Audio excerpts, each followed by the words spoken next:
This garden is going to be Monarch Waystation certified, which means that it's going to be on the National Monarch Waystation Path, which is a series of gardens that runs through the country.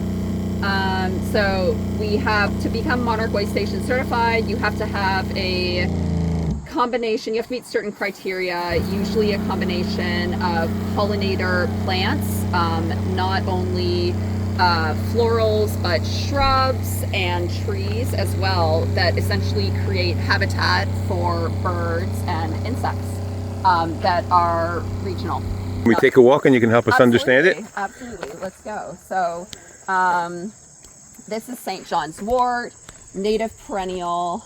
Which one? This one right here.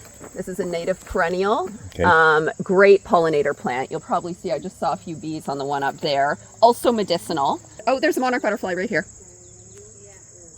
There we go. Welcome. Yep. they're doing inventory and they'll go tell their friends. We've seen a few of them. So very excited about that. Right here we have Coreopsis, another great pollinator or tick seed.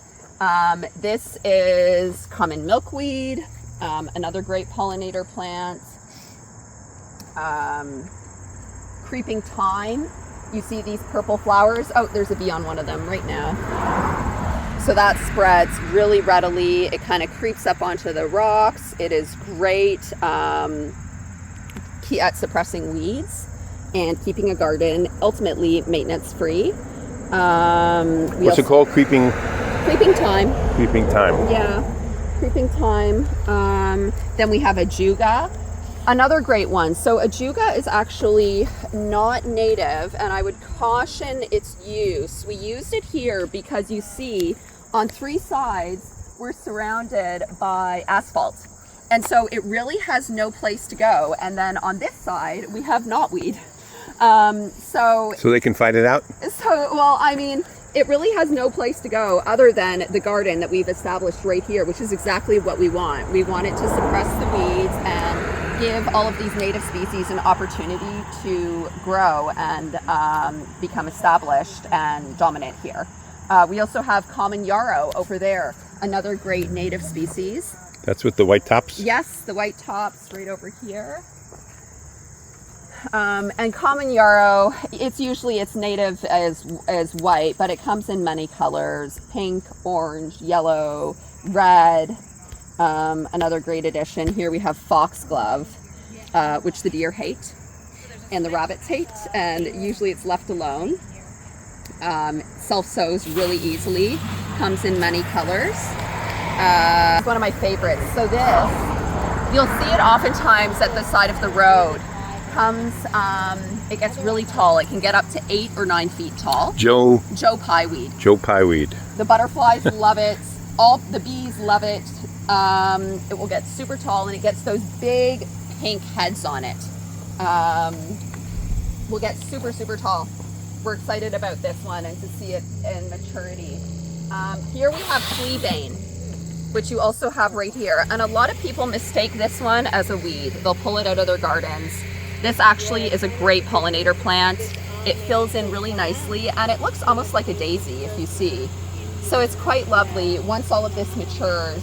A lot of these people have been led to believe are weeds. These are not weeds. This is a native pollinator plant, and it's quite lovely when it's mixed with other tall species, like sea oats we have right here. This is another one.